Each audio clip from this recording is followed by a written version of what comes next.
श्री शिवाय नमस्तुभ्यम। हर हर महादेव। 19 जून छत्तीसगढ़ राज्य के दुर्ग जिले के निकुंभ में गुरुजी पंडित प्रदीप मिश्रा जी द्वारा शिवम शिव पुराण कथा शुरू हो गई है। ये 5 दिवसीय शिव पुराण कथा है जो कि 19 से 23 तक 23 जून तक 2025 तक आस्था और यूट्यूब के माध्यम से दोपहर 1 बजे से 4 बजे तक देखी जा सकती है, सुनी जा सकती है। आज पहले दिन की शिव पुराण कथा पूर्ण हो चुकी है। आज गुरुजी पंडित प्रदीप मिश्रा जी ने कुछ रोचक उपायों की जानकारी दी है, साथ ही साथ कुछ पत्र पढ़े हैं। संपूर्ण जानकारी आपको इस वीडियो के माध्यम से मिलने वाली है। इसके साथ ही साथ गुरुजी पंडित प्रदीप मिश्रा जी का जुलाई 2025 का कथाओं का कार्यक्रम जो है वह भी आपको इस वीडियो में प्राप्त होने वाला है। इसके साथ ही साथ कल 20 जून 2025 कल की तिथि की जानकारी मिलने वाली है। कल की जो तिथि कब से शुरू होगी, कौन सी तिथि मान्य होगी, संपूर्ण जानकारी आपको इस वीडियो में मिलेगी। आज गुरुजी पंडित प्रदीप मिश्रा जी ने पूर्णिमा के दिन किए जाने वाले एक विशेष उपाय की जानकारी दी है, जिसे आपको अवश्य सुन लेना चाहिए। आज की कथा में गुरुजी पंडित प्रदीप मिश्रा जी ने कुल 15 उपाय, पत्र और उपयोगी जानकारियां दी हैं। जानकारी आपको इस वीडियो के माध्यम से मिल जाएगी। अगर किन्हीं कारणवश आपने आज की कथा नहीं सुनी पाई है तो पूरी कथा का रास्ता तो आपको इस छोटे से वीडियो से प्राप्त होने वाला है।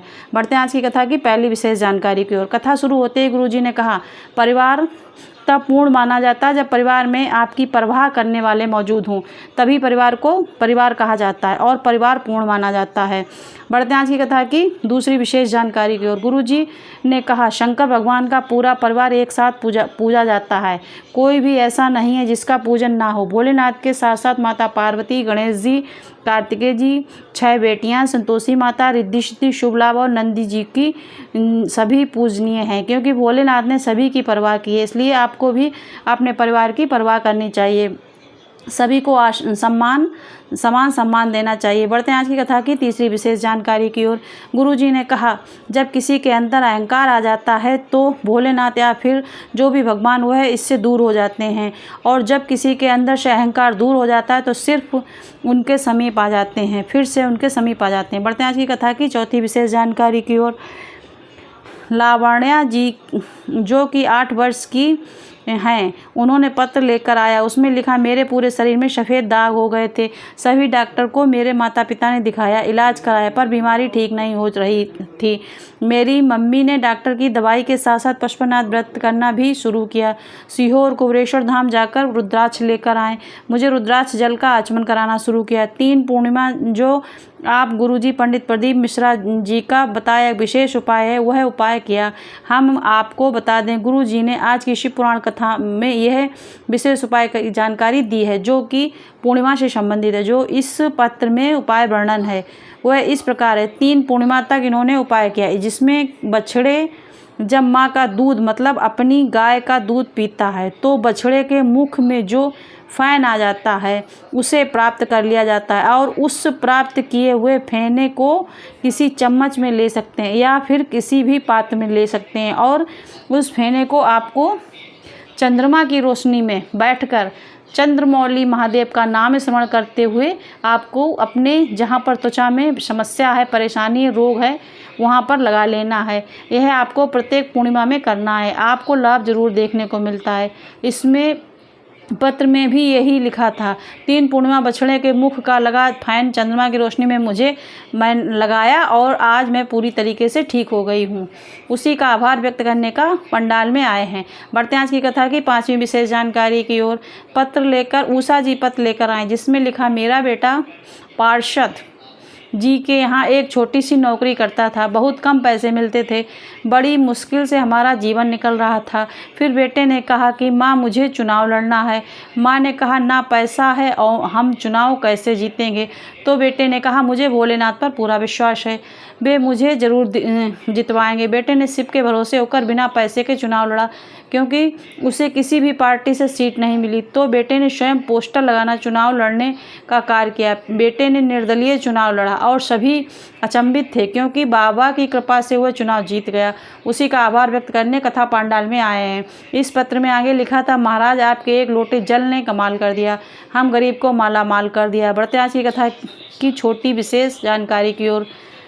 गुरुजी ने कहा, कथा वाचना सरल है, कथा में बैठना सरल है, पर कथा में मन लगाना कठिन है, क्योंकि यह मन बहुत चंचल होता है, भटक जाता है, और मन लग भी जाए तो कथा में से अच्छाइयाँ निकालना बहुत कठिन है। क्योंकि लोग 3 घंटा कथा में बैठ तो जाते हैं, पर इसमें ये कहा, इसने वो कहा, यहाँ पे ऐसी व्यवस्था नहीं है, यहाँ पे वैसी व्यवस्था नहीं, ये ऐसी बुराइयाँ ही ढूंढते रहते हैं। बढ़ते हैं आज की कथा की 7वीं विशेष जानकारी की। ज्योति जी पत्र लेकर लिख रही हैं, जिसमें लिखा, आपकी कथा 2022 से सुन रहे हैं। जब गर्भ ठहरा तो डॉक्टर ने कह दिया कि बच्चा जो है वो गर्भ में ठीक नहीं है। दोनों बच्चे को निकालने को कह दिया, और डॉक्टर ने कहा नहीं तो आपके जान को खतरा है। मेरी सासू माँ ने एक लोटा जल शिवलिंग पर चढ़ाने को कहा और बाबा के भरोसे रहने को कहा। हमने डॉक्टर की दवाई के साथ साथ भोलेनाथ के शिवलिंग पर जल चढ़ाना शुरू किया। सीहोर से रुद्राक्ष लेकर आ गया और रुद्राक्ष जल का भी आचमन करना शुरू किया। समय निकला और डॉक्टर ने कहा कि एक बच्चा अब नहीं रहा। इसके बाद जब जन्म हुआ बच्चों का, तो दोनों बच्चे स्वस्थ थे, दोनों बच्चे ठीक हैं। उसी का आभार व्यक्त करने हम कथा पंडाल में आए हैं। बढ़ते हैं आज की कथा की 8वीं विशेष जानकारी की ओर।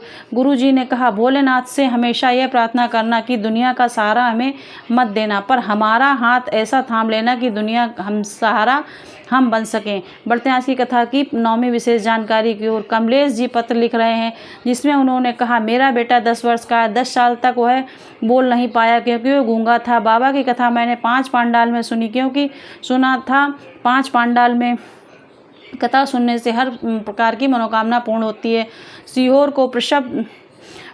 सीहोर के धाम में जाकर रुद्राक्ष लेकर आए। रुद्राक्ष जल शिवलिंग पर चढ़ाकर बेटे को आचमन कराना शुरू किया।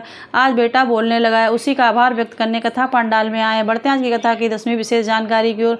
गुरु जी ने कहा, ओम नमः शिवाय का मतलब क्या होता है? ओम का मतलब होता है संपूर्ण निराकार ब्रह्मांड, जो कि शिव हैं, उनको मैं नमन करता हूँ। ओम नमः शिवाय भी श्री शिवाय नमस्तुभ्यम सभी का मतलब है कि मैं शिव को नमन करता हूँ। बढ़ते हैं आज की कथा की 11वीं विशेष जानकारी के। गुरु जी ने कहा, जो शंकर भगवान की भक्ति करता है, भजन करता है, पूजन करता है, भक्ति में डूबा रहता है, उसे कोई गाली देता है, अपशब्द बोलता है, उसे बुरा नहीं लगता है। उसे बुरा लगता है जिससे वह बचता है, जिसकी वह भक्ति में लीन रहता है, और जवाब भी उसे वही भगवान देते हैं। बढ़ते हैं आज की कथा की 12वीं विशेष जानकारी की। गिरीश जी पत्र लेकर आए, जिसमें उन्होंने लिखा, मेरे 2 बेटे हैं, दोनों मेडिकल में जॉब करते थे। प्राइवेट जॉब थी, पर दोनों सरकारी नौकरी चाहते थे। उन्होंने मेहनत करना शुरू किया और भोलेनाथ के मंदिर में 1 लोटा जल चढ़ाना शुरू किया। भोलेनाथ के भरोसे एग्ज़ाम दिया, दोनों की सरकारी नौकरी लग गई। उसी का आभार व्यक्त करने कथा पंडाल में आए हैं। बढ़ते हैं आज की कथा की 13वीं विशेष जानकारी की ओर। पशुपत जी 13वीं विशेष जानकारी को यश सुमित जी पत्र लेकर आए, जिसमें उन्होंने लिखा, आपकी कथा रायपुर पंडाल में बैठकर सुनी और सुना था कि लोगों के मुँह से कि पंडाल में की गई कामना निश्चित पूर्ण होती है। मैंने मेरे बेटा और बहू दोनों की सरकारी नौकरी कही थी, दोनों की सरकारी नौकरी के लिए प्रार्थना कर ली। दोनों बेटा और बहू की विदेश में सरकारी नौकरी लग गई। उसी का आभार व्यक्त करने कथा पंडाल में आए हैं। बढ़ते हैं आज की कथा की 14वीं विशेष जानकारी की ओर। आज के इस वीडियो में हम आपको कल कौन सी तिथि कब से शुरू होगी, कब पूर्ण होगी, अगर आप कल कोई व्रत रखते हैं तो आपको संपूर्ण जानकारी प्राप्त हो सके, इसलिए हम ये भी आपको बता रहे हैं। अब कल कौन सी तिथि है? कल 20 जून 2025 है। कृष्ण पक्ष की जो 9वीं तिथि की शुरुआत है वह 19 जून को 11:55 में हुई थी। पूर्ण 20 जून 2025 की सुबह 9:49 पे होगी और कृष्ण पक्ष की 10वीं की तिथि 20 जून को सुबह 9:49 के बाद शुरू होगी, जो कि 7:34 है। 21 जून तक सुबह 7:19 तक चलने वाली है। सूर्य उदय का समय सुबह 5:45 का रहेगा। सूर्य अस्त का समय 7:11 का रहेगा। चंद्र उदय का समय रात के 1:04 को रहेगा और चंद्र अस्त का समय दोपहर के 1:56 में रहेगा। ऐसे में कल की जो तिथि है 20 जून 2025 की, वह आषाढ़ कृष्ण पक्ष की 9वीं की तिथि है। दिन शुक्रवार का रहेगा। बढ़ते हैं आज की कथा की 15वीं और अंतिम जानकारी की ओर। गुरुजी पंडित प्रदीप मिश्रा जी आगामी कथा 5 कथाओं की जानकारी इस प्रकार है। 26 जून से 2 जुलाई 2025 तक बैजासुर छत्रपति संभाजी नगर में शिव पुराण कथा होगी। 5 जुलाई से 9 जुलाई 2025 तक गुरु पूर्णिमा शिव पुराण कथा होगी। यह कथा धर्मशाला में होगी। सीहोर में। 25 जुलाई से ये कथा धर्मशाला में होगी। 25 जुलाई से 31 जुलाई 2025 तक भिलाई में शिव पुराण कथा होगी। 6 अगस्त को प्रदोष के दिन सीहोर में कावड़ यात्रा होगी। ये सभी जानकारियाँ, अगर आपको हमारे वीडियो से कोई भी जानकारी प्राप्त होती है तो प्लीज़ शेयर कीजिए, सब्सक्राइब कीजिए। श्री शिवाय नमस्तुभ्यम।